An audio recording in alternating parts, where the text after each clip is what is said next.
അവളെ എന്താ പറഞ്ഞേ? അവളെ അതിനു മുമ്പ് അപമാനിതയാകാതെ അവളെ അപമാനിക്കണ്ട.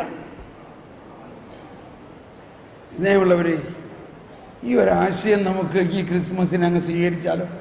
നമ്മൾ വാക്കുകളിലൂടെയോ ചിന്തകളിലൂടെയോ പ്രവൃത്തികളിലൂടെയോ ഒരാളെയും അപമാനിക്കാതെ, കാര്യം അവർ ചെയ്യുന്നത് തെറ്റായിരിക്കാം, നമ്മുടെ കൺമുമ്പിലായിരിക്കാം അത് ചെയ്യുന്നത്, എന്നാലും ദൈവരാജ്യത്തിൻ്റെ നീതി എന്ന് പറയുന്നത് ഒരാളെയും കുറ്റപ്പെടുത്താതെ അവരെ രക്ഷിക്കുന്ന നീതിയാണ്. യോഹന്നാന്റെ സുവിശേഷം 3-ാം അധ്യായം 16, 17, 18 വചനങ്ങൾ നമുക്കൊന്ന് കേൾക്കാം.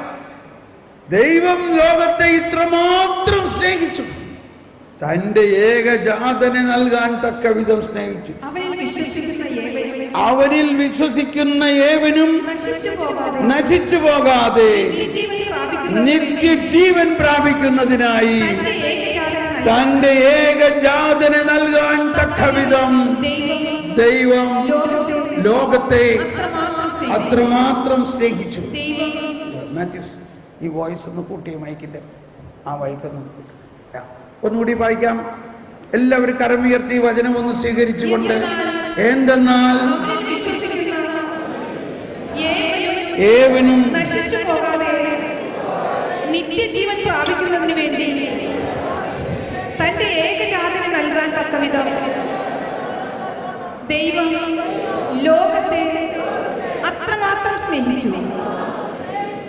തുടർന്ന് ദൈവം തന്റെ പുത്രനെ ലോകത്തിലേക്ക് അയച്ചത്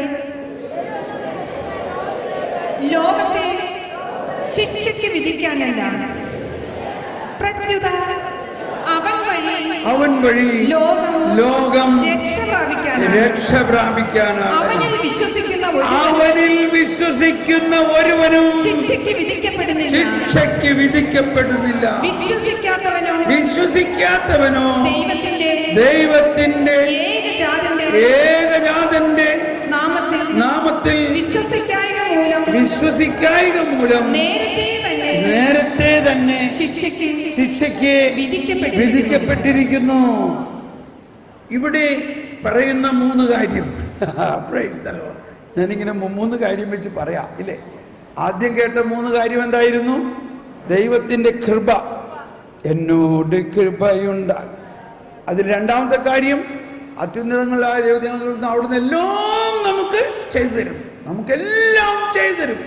അത്യുന്നതനായ ദൈവത്തെ ഞാൻ വിളിച്ചപേക്ഷിക്കുന്നു, എനിക്ക് വേണ്ടി എല്ലാം ചെയ്തു തരും. ആ ഒരു തത്വം ഒന്ന് മനസ്സിൽ വിട്ട്, നമുക്ക് വേണ്ടി എല്ലാം ചെയ്തു തരും ഒന്ന് പറഞ്ഞ എല്ലാവരും.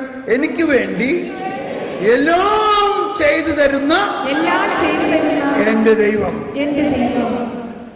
അവിടുന്ന് സ്വർഗത്തിൽ നിന്ന് സഹായമായി എന്നെ രക്ഷിക്കും. അതാണ് അപ്പൊ നമ്മുടെ രക്ഷ, നമ്മുടെ എല്ലാവിധത്തിലുള്ള രക്ഷയും ദൈവീകമായ ഇടപെടലിലൂടെയാണ്, മാനുഷികമായ ശക്തിയിലൂടെ അല്ല. അതാണ് 3 കാര്യം. ഇനി അതിൻ്റെ മറ്റൊരു വശം തന്നെയാണ്, അല്ലെങ്കിൽ അത് തന്നെയാണ് ഇവിടെ പറയുന്നത്. ദൈവം ലോകത്തെ ഇത്രമാത്രം സ്നേഹിച്ചു എന്ന് പറയുമ്പോൾ ഈ ലോകം മുഴുവനും ദൈവത്തിൽ നിന്നും അകന്ന്, ദൈവത്തിൻ്റെ ഏശയ്യ പ്രവചനത്തിൽ ഏശയ്യ 11:10 ഇനി 2 മിനിറ്റ് ഉള്ളൂ. ഏശയ്യ 1-ാം അധ്യായത്തിൽ അതിൽ ഇപ്രകാരം പറയുന്നുണ്ട്: കാള തൻ്റെ ഉടയവനെ അറിയും, കഴുത തൻ്റെ യജമാനനെ അറിയും, എന്നാൽ എൻ്റെ ജനം എന്നെ അറിയുന്നില്ല. അപ്പൊ ദൈവജനം, ലോകം മുഴുവനും ഉള്ള ആ ജനത്തിന്റെ അവസ്ഥ എന്തായിരുന്നു? അവരുടെ സൃഷ്ടാവിനെ അവർ അറിയുന്നില്ല. ഇന്നും സ്നേഹമുള്ളവരെ, ക്ഷമിക്കണം ഞാനിത് പറയുന്നതിന്. 4 ദിവസം കഴിയുമ്പോൾ നിങ്ങളും പറയും, ഞങ്ങളും ഒരുപാട് കാര്യങ്ങൾ ഇനിയും അറിയാനുണ്ട്. ആരെക്കുറിച്ച്? ദൈവത്തെക്കുറിച്ച്. ഇതാ ദൈവം ലോകത്തെ ഇത്രമാത്രം സ്നേഹിച്ചു, ഈ പാപികളായ ജനത്തെ സ്നേഹിച്ചു. ആ പാപികളിൽ ഒരുവനായിട്ട് ദൈവം തൻ്റെ മകനെ ഭൂമിയിലേക്ക് അയക്കുകയാണ്. അവനിൽ വിശ്വസിക്കുന്നവരാരും തന്നെ നശിച്ചു പോകയില്ല. ഒന്ന് പറഞ്ഞേ, അവനിൽ വിശ്വസിക്കുന്നവൻ ആരും തന്നെ നശിച്ചു പോകയില്ല. ഈ ഒരു ആത്മവിശ്വാസം നമുക്കുണ്ടോ?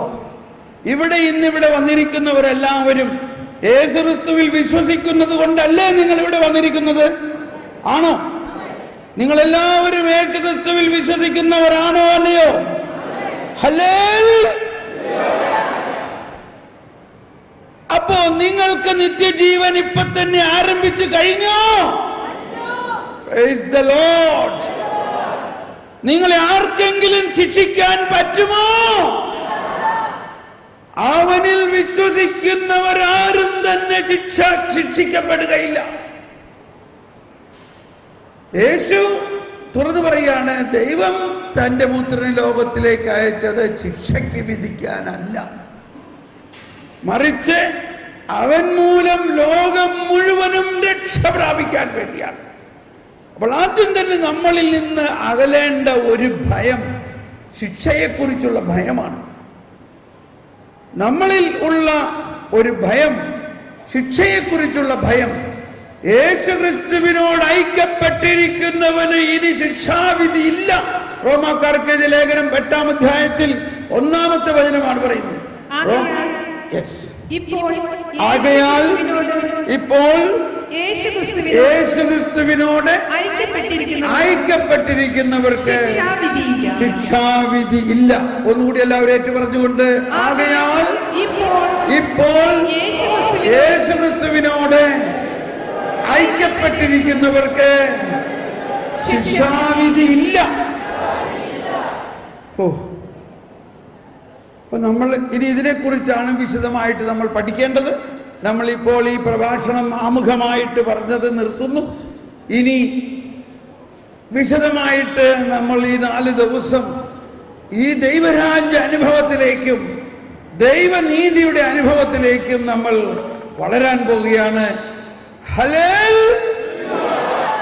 എല്ലാവരും ശബ്ദമുയർത്തി ഒരിക്കൽ കൂടി ഹല്ലേലൂയ എന്ന് പറഞ്ഞാൽ എന്താണ്? ദൈവത്തിന് സ്തുതി. നമുക്കൊരു നിമിഷം കണ്ണടച്ച് ഈ ദൈവം എമ്മാനുവേലായി കഴിഞ്ഞിരിക്കുന്നു എന്ന് പൂർണ്ണമായി ബോധ്യപ്പെടുക. ആകാശങ്ങളിലിരിക്കുന്ന ദൈവം, അത്യുന്നതനായ ദൈവം, പ്രപഞ്ചം മുഴുവനും നിറഞ്ഞു നിൽക്കുന്ന ദൈവം ഇതാ വിസ്മരണീയമായ രീതിയിൽ നമ്മുടെ ആത്മാവിൽ വസിച്ചുകൊണ്ട് ദൈവരാജ്യം നമ്മിൽ തന്നെ സംസ്ഥാപിതമാക്കിയിരിക്കുന്നു. Praise the Lord. ആമേൻ.